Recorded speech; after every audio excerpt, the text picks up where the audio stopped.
Hello बच्चों, स्वागत है आपका अपने YouTube चैनल एजुकेट योरसेल्फ पर। मेरा नाम है मुरली मनोहर और आशा करता हूँ आप सभी लोग अपने अपने घरों में स्वस्थ हैं, सुखी हैं और बेहतर हैं। तो चलिए, जैसा कि क्लास 10th की है ना एनसीईआरटी हिस्ट्री हम लोग देख रहे थे और यूरोप में राष्ट्रवाद का उदय, इस चैप्टर को हम लोग पढ़ रहे थे। इसमें हम लोगों ने फ्रांसीसी क्रांति और राष्ट्र का कारण देख लिया। हम लोग अब अगले अध्याय में बढ़ चुके थे, यूरोप में राष्ट्रवाद का निर्माण। उसके हम लोग कुछ चीजों को पहले क्लास में देख लिया था। जो पहले क्लास में हम लोगों ने देखा कि किस प्रकार यूरोप पूरा 1750 यानी मध्य 18वीं सदी में बटा हुआ था। तो किस प्रकार से आखिर राष्ट्र की भावना जन्मी, क्योंकि राष्ट्र की भावना का पहला शर्त क्या होता है कि साझा पहचान का जन्म होना, है ना। और यूरोप में इतनी विविधताएं थे, इतनी प्रकार की भाषाएं थी, इतनी प्रकार के जातीय समूह थे, इतने अलग अलग प्रांत थे और सभी की निष्ठा सम्राट के प्रति थी, ना कि कोई एक देश का कॉन्सेप्ट था, है ना। तभी जर्मनी, इटली और स्विट्जरलैंड कोई देश नहीं हुआ करते थे, है ना। तो आखिर किस प्रकार की राष्ट्र की भावना जन्मी, है ना, ये एक सोचने वाली बात थी। तो जब व्यापक स्तर पर देखे तो ये समझ में नहीं आया, लेकिन जब हम लोगों ने सूक्ष्म स्तर पर देखना शुरू किया तो समझ में आया कि कुलीन वर्ग किस प्रकार से एक दूसरे से जुड़े हुए थे। हम लोगों ने देखा कि कुलीन वर्ग राजनीतिक और सामाजिक रूप से प्रभुशाली वर्ग थे, उनकी भाषा फ्रेंच थी, वो वैवाहिक संबंध में आपस में जुड़े होते थे, उनकी जीवन शैलियां एक समान थी, है ना। आगे हम लोग देखते हैं, आगे कुछ और बातों को देखते हैं कि पश्चिमी और मध्य यूरोप के हिस्से में औद्योगिक उत्पादन और व्यापार में वृद्धि से शहरों का विकास और वाणिज्य वर्गों का उदय हुआ, है ना। अब है ना, पश्चिमी और मध्य यूरोप के हिस्से में औद्योगिक उत्पादन और व्यापार, है ना। यूरोप में औद्योगिकरण की शुरुआत कब हुई? तो 1760 ईस्वी में, है ना। अगर यही क्वेश्चन पूछा जाता है कि औद्योगिकरण की शुरुआत, औद्योगिकीकरण की शुरुआत कब हुई अगर पूछा जाए तो इसका उत्तर होगा 1760 में, है ना। अच्छा, अगर दूसरा क्वेश्चन पूछा जाए कि औद्योगिकीकरण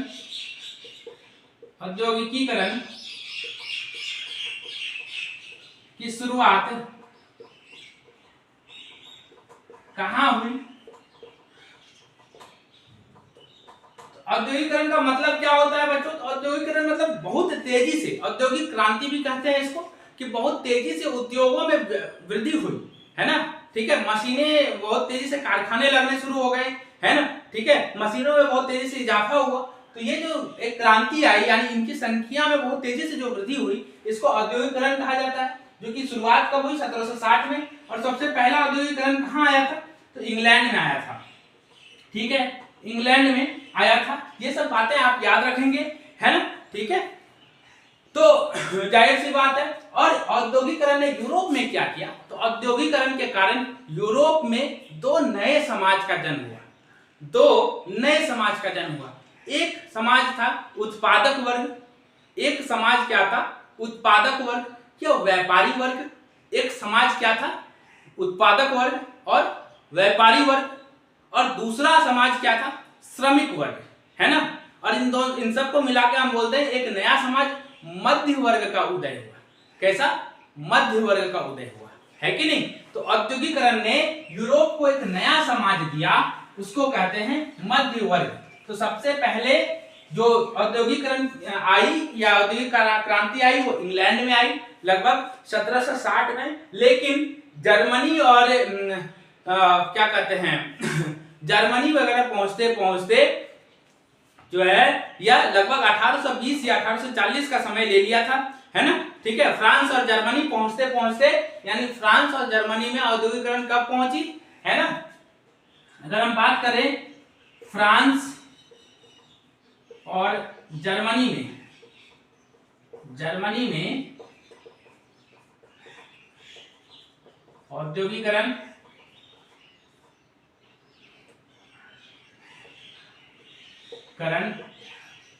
कब हुई? तो ये जो समय काल है ये लगभग है 1820 से लेके 1840। इसलिए आपके पुस्तक में इस चीज को कहा गया है 19वीं शताब्दी के शुरुआत में, है ना।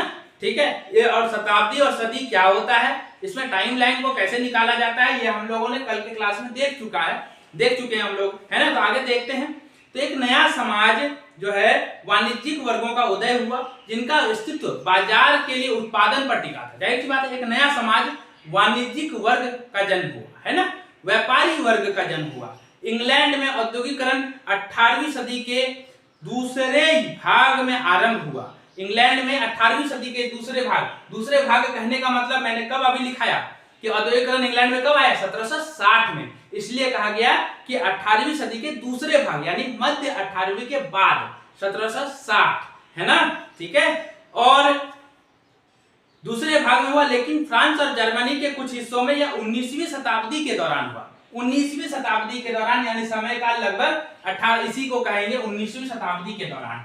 इसी को क्या कहेंगे, 19वीं सदी के दौरान, है ना। इन सब बातों को, अगर छोटी छोटी चीजें हैं, अगर ध्यान रखेंगे तो हिस्ट्री पढ़ने का मजा एक अलग ही आता है ना, ठीक है। और जब इस सब चीजों को आप अपने उत्तर में मेंशन करते हैं तो आपका उत्तर भी बहुत बेहतरीन लगता है देखने में, तो है ना। इस प्रक्रिया के फलस्वरूप नए सामाजिक समूह अस्तित्व में आए। श्रमिक वर्ग के लोग और मध्य वर्ग जो उद्योगपति, व्यापारियों और सेवा क्षेत्र के लोग थे। यानी औद्योगिकरण ने, मैंने पहले भी कहा, अभी डिस्कस किया इस चीज को, कि औद्योगिकीकरण ने, है ना, यूरोप में दो नए सामाजिक समूह का जन्म किया, है ना, ठीक है। यानी औद्योगिकरण के कारण, औद्योगिकीकरण ने यूरोप में दो नए, है ना, सामाजिक समूहों को जन्म दिया, ठीक है। और वो कौन थे दो सामाजिक समूह, तो अगर हम बात करें तो एक था श्रमिक वर्ग, यानी उन कारखानों में काम करने वाले लेबर, श्रमिक वर्ग, ठीक है। और दूसरा कौन था, दूसरा था मध्य वर्ग। दूसरा क्या था, मध्य वर्ग। मध्य वर्ग में कौन कौन से लोग आते थे, तो जैसे आते थे व्यापारी, जैसे आते थे, है ना, उद्योगपति, या हम बात करें सेवा क्षेत्र के लोग, सेवा क्षेत्र के लोग कहने का मतलब होता है डॉक्टर हो गए, इंजीनियर हो गए, है ना, वकील हो गए, ठीक है, टीचर हो गए, ये सभी सेवा क्षेत्र के लोग होते थे। तो यानी औद्योगिकरण ने एक नए प्रकार का सामाजिक संरचना इसके कारण पूरी सामाजिक संरचना ही बदल गई यूरोप की, है ना। और दो नए वर्ग अस्तित्व में आए, एक लेबर क्लास और एक मिडिल क्लास, है ना, श्रमिक वर्ग और मध्य वर्ग। तो इसे आप अगर लिखना चाहते हैं तो आप लिख लें, ठीक है। फिर कुछ बातें हैं जो हम लोग लिखेंगे, चलिए आगे देखते हैं, ठीक है। तो मध्य और पूर्वी यूरोप में इन समूहों का आकार 19वीं सदी के अंतिम दशक तक छोटा था। कुलीन विशेषाधिकारों की समाप्ति के बाद शिक्षित और उदारवादी मध्य वर्गों के बीच राष्ट्रीय एकता के विचार लोकप्रिय हुए। अगर फ्रांसीसी क्रांति में भी अगर आपको याद होगा तो ऐसावादी क्रांति, लोग राजा से शुरू पहले भी परेशान थे, लेकिन क्रांति की शुरुआत जो है ज्यादा स्पीड कहां पकड़ी, जब यह क्रांति मध्य वर्ग के लोग के पास चली गई, है ना। जब मध्य वर्ग के लोग यह सोचने लगे कि आखिर विशेषाधिकार किसी को क्यों मिले, और विशेषाधिकार के खिलाफ जब उन्होंने क्रांति किया, है ना, ठीक है। तो उसी प्रकार से तो कुछ जो बातें इस पूरे पैराग्राफ से पढ़ने में निकल कर आती हैं, मैं उन्हें शब्दों में लिख देता हूं।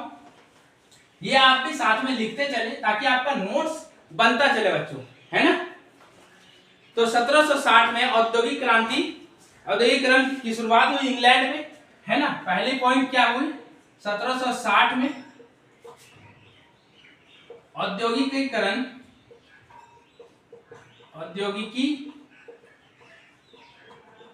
की शुरुआत इंग्लैंड में हुई, ठीक है। उसके बाद दूसरी जो पॉइंट सामने निकल कर आती है कि फ्रांस और जर्मनी में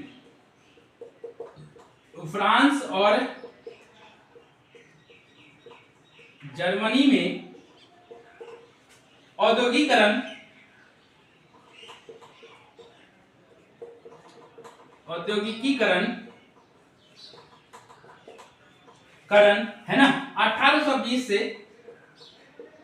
1840 यानी 19वीं सदी के है ना 19वीं सदी में, ठीक है। 1820 से 1840 में शुरू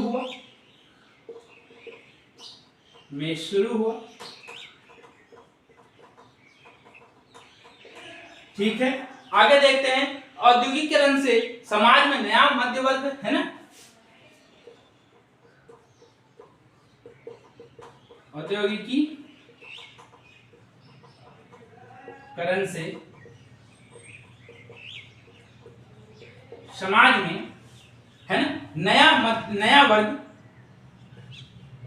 वर्ग है ना का जन्म हुआ। कौन कौन से? तो पहला था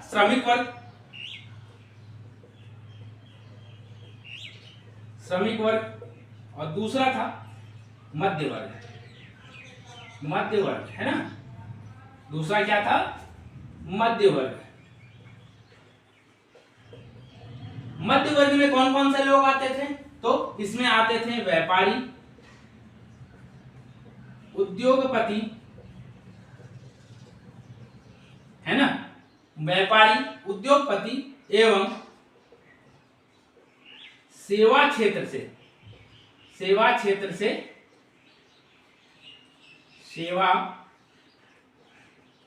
से जुड़े लोग, ठीक है। सेवा क्षेत्र से जुड़े लोग कहने का मतलब वकील हो गए, डॉक्टर हो गए, शिक्षक हो गए, इंजीनियर हो गए, है ना, जो सेवा देते हैं, ठीक है। उसके बाद श्रमिक वर्ग यानी श्रमिक कौन होता था? तो कारखानों में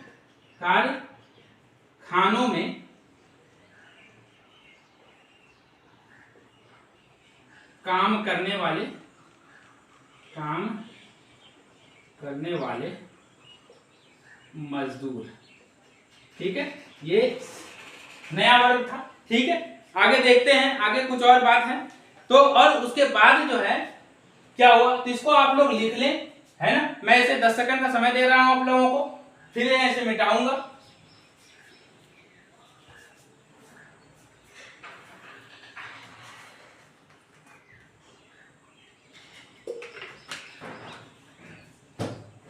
चलिए, आशा करता हूं आप लोग इसको लिख लिए होंगे।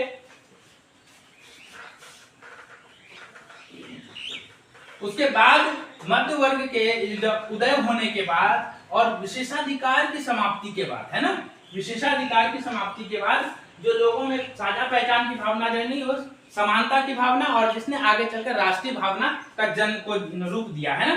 तो उसका अगला पॉइंट होगा कि कुलीन विशेषाधिकार की समाप्ति, कुलीन विशेषाधिकारों की समाप्ति, है ना। समाप्ति के बाद मध्य वर्गों के